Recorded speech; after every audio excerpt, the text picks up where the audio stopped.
Welcome back to another episode of 40 Facts About the 40k Universe. I am your host Gershwin and you are watching One Mind Syndicate. Today we continue with the Dark Mechanicus as we talk about creepy relics that exist within the Cult Mechanicus, or the Dark Cult Mechanicus. If you guys have any requests for videos that you guys would like us to create, please comment down below. Don't forget to put suggestion followed by whatever topic you guys would like us to discuss. And if you're new to the channel, I'm just letting you know we post Warhammer 40k lore videos every single day. So don't forget to subscribe to the channel, and let's get into 40 facts about the Dark Mechanicus. Servo skulls are a common sight across the Imperium, unnoticed and unremarked, except when a citizen offers a brief respectful moment to the honored servants whose mortal remains host the installed mechanism. Within the Ascalon sector, there is tales of a servo skull that became possessed during the turbulent warp translation, one that now hosts a demonic entity. Though the Ascalon Mechanicum insists there is no possibility of its existence, heretics and techno-cults across the sector have never stopped striving to locate and harness its baleful spirit. That the entity within might only be toying with its supposed master is rarely suspected. This cursed servo skull is called the Animus Skull. At first glance, the artifact known as the bone flute appears to be little more than a simple flute, like any other flute found across the sector. Closer inspection shows that it has been carved from a length of bone, specifically the human femur. Roughly 55 centimeters in length, it has been carefully shaped and polished. Both ends of the flute are decorated with thin bands of silver, into which are inscribed various sigils and symbols. The origins of the bone flute are unclear, although the name Mantius is often associated with its history. If the stories are true, Mantius, a popular musician from the hive of Feng's world, created the flute in an effort to, as he put it, play the music of the cosmos. It's unknown if he succeeded in this quest, as Mantius committed suicide soon after crafting the flute, although some say his death wasn't by his own hand, and investigators found his dismembered body scattered across his quarters. This has resulted in the bone flute developing a reputation as an unlucky instrument. While it is possible to produce haunting and unworthy melodies with it, sooner or later the musician using it will come to a terrible end. The Forge of Nightmares is a huge biomechanical construct comprised of an oily black latex of support, struts, and braces. This outer shell only barely restrains the bulging, reddish, fleshy masses that expand and contrast at a regular rate, akin to a monstrous pulsing heart. The forge consists of 4 greater and 4 lesser furnaces radiating equidistantly out from the center vent. Each furnace ends in an opening resembling a distant mouth. The furnaces are 2 or 3 meters in height, while the center stack is well over 10 meters tall. Even when supposedly inactive, the furnace draws in air with various foul vapors being expelled from the towering vent. Those who have viewed a forge in this state find it uncomfortably similar to the act of respiration. Supposedly, these monstrosities are shaped in order to hold a great and terrible demon of unimaginable power, although some swear the forge is actually the demon itself, assuming physical form in our world. In either case, when the smallest hint of a forged nightmare's existence appears, the full force of the Ordo Malleus is set to bear, as unchecked forge brought to full operation can render an entire world over to the forces of chaos. Once lost to the Imperium in such a manner, the only recourse to save the doomed world is exterminatus. Certain documents and numerous inquisitors link forges with the appearance of the tyrant star of the Calyx sector. The prevailing opinion is that the forge is meant to draw a demonic entity known as Comus to it, weakening the fabric of real space so that the immaterium can leak through. While others dispute this theory, no one can deny that the operation of a Forge of Nightmares lives up to its name, bringing forth madness and violence over a wide area, and leaving only ruin and despair in its wake. Activating the Forge of Nightmares requires at least 8 malful cultists, one to stand at the opening of each furnace. and as many sacrifices as deemed necessary. The forge is fueled by human souls, and will consume any and all that are forced screaming into each of its furnaces. Once the first sacrifice has been fed to the forge, it will start to shudder, the furnace appearing to swallow each victim as blood and other unnamed fluids begin to seep from various small orifices scattered over the forge's surface. As the forge consumes souls, a chaos sorcerer can attempt the ritual to activate it fully. Once activated, the air above the forge will start to shimmer and ripple as the fearsome construct starts to moan. Soon, strange bright colors will pour forth from the forge's vents, accompanied by shrieks and howls as the barriers between this world and the warp begin to break down. As these batteries fray, a full-scale psychic warp storm will begin to rage about the Forge of Nightmares. The sky will roil with dark colors. Shower of flesh and blood will fall from above.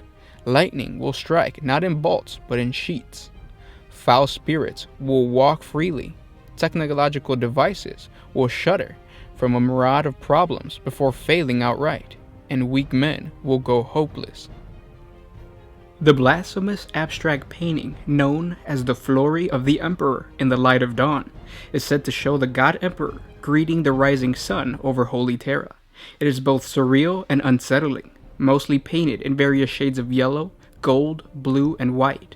The painting has the unsettling ability to cause feelings of vertigo and unease, as if someone was looking back at the viewer when viewed from any length of time.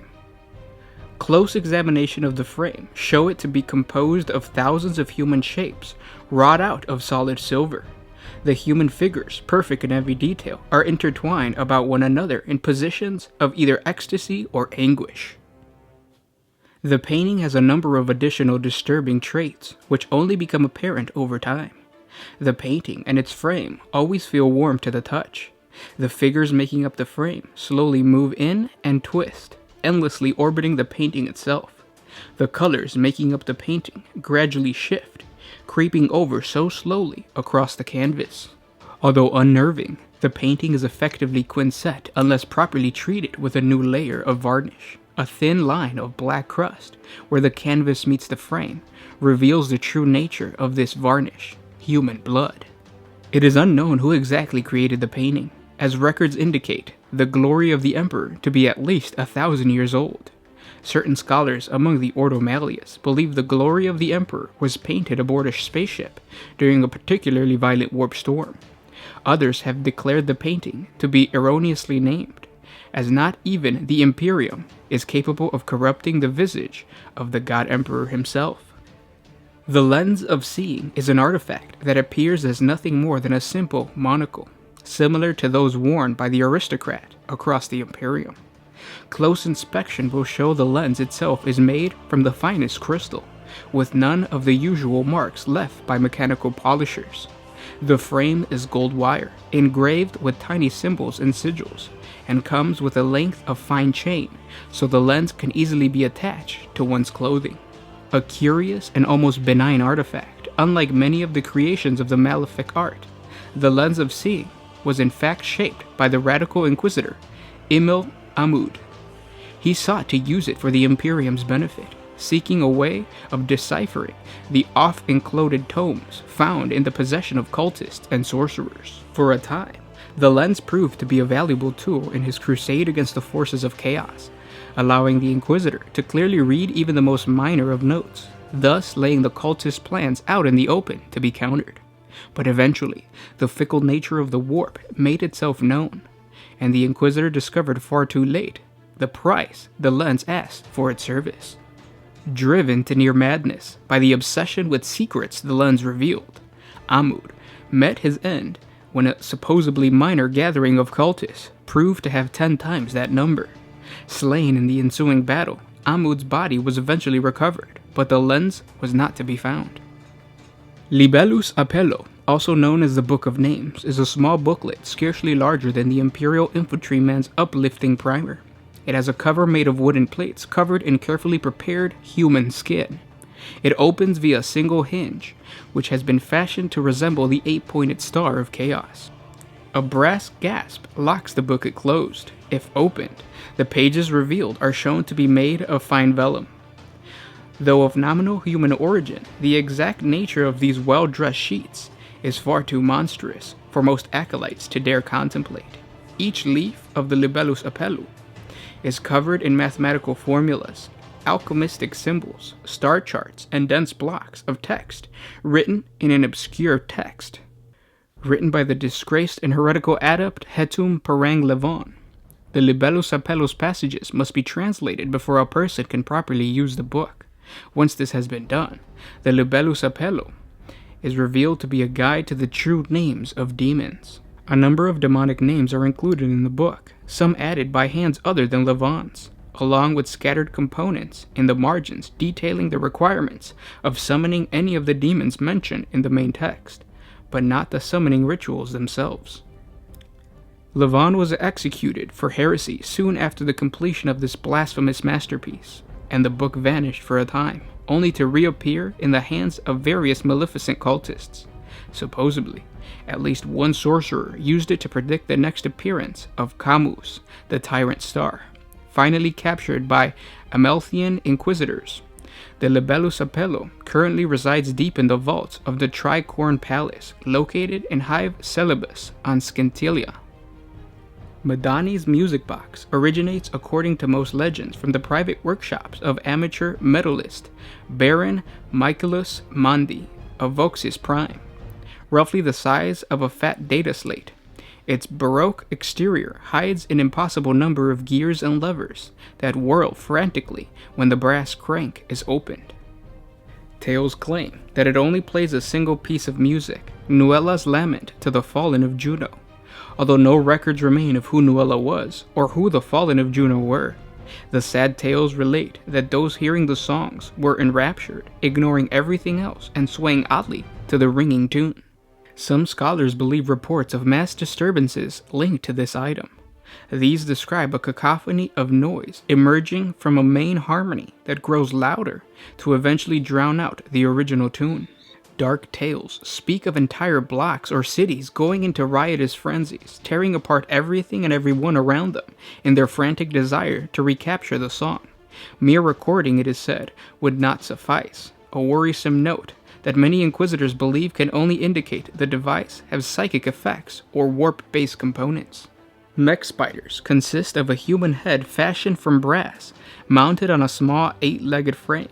The head is fashioned to be an almost exact replica of a human's, except it is missing the eyes, ears, lips, and tongue. Inside the head is a mechanism that operates the legs, eyes, and mouth, if there was anything mounted there for it to control.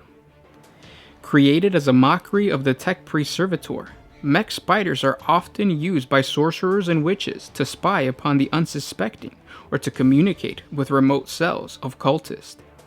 They require no small skills to create and are usually only found in hives and forge worlds, as other planets normally lack the resources needed to make one.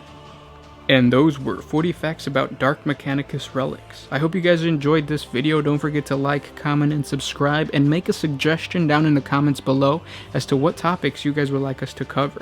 Don't forget to put suggestion followed by whatever topic that may be. It really helps us out if we know what type of lore you guys are interested in. And don't forget to like this video. By you guys liking the video, you're telling the God Emperor to protect you from all the evil that lurks within the shadows. And if you don't, a bunch of mech spiders will come into your bed while you're sleeping and devour your spleen. So don't get your spleen devoured. Please hit the like button. And don't forget to jump on over to Patreon. Support us on Patreon. A simple $1 a month helps us create more videos for you guys. And again, guys, thank you for everything. I'll catch you guys tomorrow. This was Gersh1 with One Mind Syndicate, signing out.